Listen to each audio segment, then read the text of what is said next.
18 décembre. Habakkuk, chapitre 1, verset 1 à chapitre 3, verset 19. Proclamation dont Habakkuk, le prophète, a reçu la révélation. Jusqu'à quand, ô Éternel, appellerai-je à l'aide sans que tu ne m'entends? Jusqu'à quand je ferai-je crier vers toi au sujet de la violence sans que tu sauves? Pourquoi me fais-tu voir de telles injustices? Comment peux-tu te contenter d'observer les méfaits qui se commettent? Je ne vois devant moi que ravages et violences. Il y a des querelles et des conflits surgissants. À cause de cela, on ne respecte plus la loi et les droits ne triomphent pas. Car les méchants empêchant les justes d'agir, les jugements qui sont rendus sont corrompus. Regard des traites été observé. Vous serez stupéfaite, vous serez bête, car je vais accomplir en votre temple en œuvre. Vous ne les croiriez pas si on vous en parlait. Je vais faire venir les Chaldéens, peuple féroce et déchaîné, qui parcourent les étendues de la terre pour prendre possession des morts d'autrui. Il est terrible et redoutable. Il impose lui-même son droit et son pouvoir. Ses cheveux sont agiles pour que des léopards et lisant du mordant plus que les loups du soir. Ses causeurs se déployant, ils arrivent de loin. Ils volent comme l'aigle lorsqu'ils font sur sa proie. Oui, les voilà qui viennent tous adonnés à la violence. Les visages tendus, ils vont en avant. Voilà les prisonniers rassemblés, innombrables comme les grains de sable.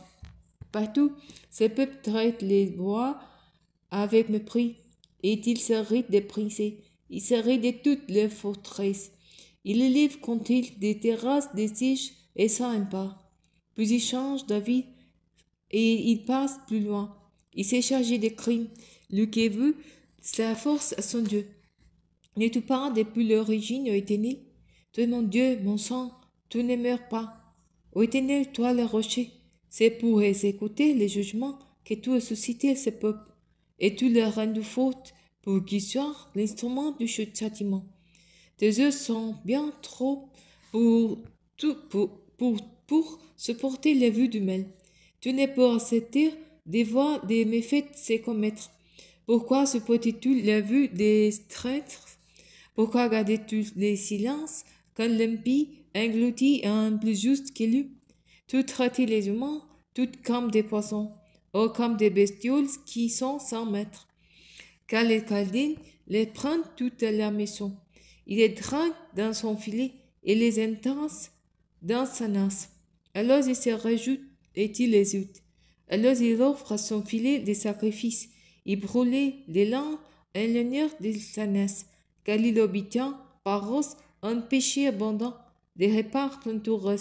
Continuera-t-il donc toujours à dégagner son glaive pour égorger les autres peuples sans aucune pitié? Je m'éteindrai à mon poste de garde. Je resterai debout sur les fautes du guetteur et je guetterai pour savoir ce que Dieu me dira, ce que je répondrai à ma protestation.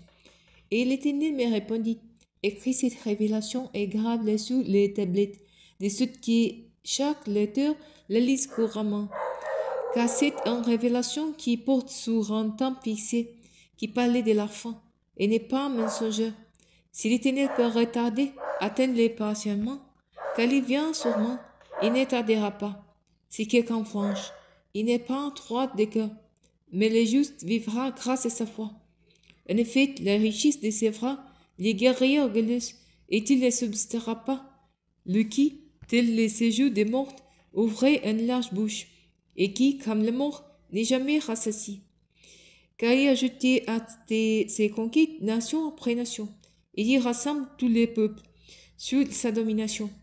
Mais un jour, tous ces peuples lanceront contre lui des proverbes moqueurs et des paroles ironiques. Il leur dira, mais leur lu, car il amasse des richesses qui ne sont pas lues. Jusqu'à quand cela va-t-il durer? Il accumule un flux fatal de dettes. Tes créanciers ne surgiront-ils pas soudain? Ils se révéleront pour te faire trembler et ils feront de toi leur proie. Toi qui as dépouillé des peuples innombrables, tu seras dépouillé par les restes de tous les peuples. Pour avoir répandu les sangs humains et pour avoir commis des actes de violence contre l'épée de Juda, sa ville et tous ses habitants. Malheur à qui amasse un profite malhonnête pour toute sa famille, et j'ai choisi à établir son nid sous les auteurs, pour le mettre à l'abri de tout malheur. Royaume, que tout est préparé, et de tout sang des nombreux peuples, tout est fait du tour à toi-même, car du sang des mourettes, les pierres vont crier, de la charpente, les spouts leur feront réchaud. Malheur à qui bâtit la ville en répandant le sang, à qui fonde la cité sous le crime. Quand les peuples révélant pour ce qui paraît par le feu, et quand des nations s'éreintent pour rien, cela ne vient pas de l'Éternel, du Seigneur des armées célestes, que la terre sera remplie des connaissances de la gloire de l'Éternel, comme les eaux recouvrant le fond des mers. Mais l'heure à toi, qui force ton prochain à boire et qui vide ton hôte jusqu'à l'ivresse, pour pouvoir contempler sa nudité. Toi aussi, tu seras rassasié de famille un lieu de gloire. Toi aussi, tu boiras et plus l'on te mettra à nu pour découvrir ton incirconcision. Ton tour viendra des bois. La coupe de colère qui l'Éternel t'éteindra de sa droite. Les déshonneurs recouvrira ta gloire. Tu seras submergé par la violence que tout exercé contre la forêt du Liban. Les massacres des animaux retombera sur toi pour t'écraser, car tu as répandu les sangs humains. Tu as commis des actes de violence contre l'épée de Juda, sa ville et tous ses habitants. À quoi sert un idole escorté par l'artisan, une statue de métal fondu qui ne sent que les mensonges? Que celui qui l'a fait s'est confié en son œuvre pour fabriquer un idole morte. Oui, malheur à qui dit à un morceau de bois, révèle-toi, à la pierre moite, allons sous de semelle, pouvons-ils l'enseigner? Voici, ils sont plaqués d'or et d'argent, mais il n'y a un os qu'un souffle de vie. L'Éternel lui se tient dans son temple, que le monde entier fasse silence devant lui. Près de Habakkuk les prophètes qu'il sous le monde des complaintes. Ô Éternel, j'ai entendu ce que tu viens de proclamer, et je suis effrayé devant ton œuvre, ô Éternel. De l'écoute des années accomplis-la, de l'écoute des années faites-la connaître. De la colère cependant pense à être clément. Dieu viendra des témoins, le sang viendra de mon parent. Pause. Sa majesté couvre les cieux et sa linge remplit la terre. Il a les clés de la lumière et seulement je les sens 12 rayons. C'est là qui est le réservoir de sa force. La peste meurtrière chemine devant lui et la fièvre brûlante marche à sa suite. S'il vient à s'arrêter, il fait vibrer la terre.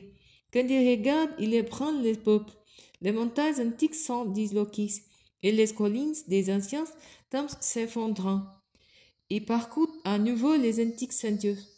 J'ai vu les tentes des couchants, réduites salants, les abris des Madians tremblants, épouvantés. Et c'est contre les feuves que l'Éternel s'irrite, et c'est contre les feuves que ton corps s'enflamme, et c'est contre la mer que ta forêt cesse, pour que tu viennes ainsi monter sous tes cheveux, sous tes chars victorieux. Ton arc est mis à nu. Tes traits sont les semences que tu as prononcées. Pause. Tu crevasses l'été, livrant passage aux fleuves. Les montagnes t'ont vu, et-ils tremblent. Des trompes d'eau s'abattant, l'abîme s'est mis à mourir. L'encens bien haute ses vagues. Les soleils et la lune restant dans l'heure des morts. Devant l'éclat de tes flèches qui partent et la clarté des éclairs des talents. Avec l'air du parcours de la terre, tu fus les peuples au pied dans ton indignation. Oui, tu t'es mis en route pour délivrer ton peuple et pour sauver ton roi qui a reçu l'onction. Tu as décapité la maison de marchand, méchant, et tu l'as démoli de fond incombe. Pause. Tu transperces la tête de l'ennemi avec ses propres flèches, alors qu'il arrivait comme un vent d'ouragan dans le but de nous disperser. Déjà nos ennemis se réjouissant, contents bien dévorer le premier en secret. Tu as lancé tes cheveux dans la mer, dans les bouillonnements des os poussantes. J'ai entendu cette nouvelle. Je suis toute bouleversée. Mes lèvres balbutiant et mes os se dissolvant. J'ai resté là, tremblant, puisqu'il me faut attendre sans bouger les joues ou la détresse fondant sur l'ennemi qui doit nous assaillir. Que les figures ne bougera plus et il n'y aura plus de racines dans les vignes. Le foot de l'hiver trompera les espoirs. Les champs ne produiront plus de pain à manger. Les moutons et les chèvres disparaîtront de leurs enclos et les bovins de leurs étables. Mais moi, c'est à cause de l'Éternel que je veux me réjouir. J'exulterai de joyer à cause de Dieu qui me sauve. L'Éternel, le Seigneur, c'est lui ma force. Il rend mes pieds pareils à ceux des biches. Il me fait cheminer sur les lieux élevés. Pour les chefs des musiciens, à chanter avec accompagnement d'instruments à cordes.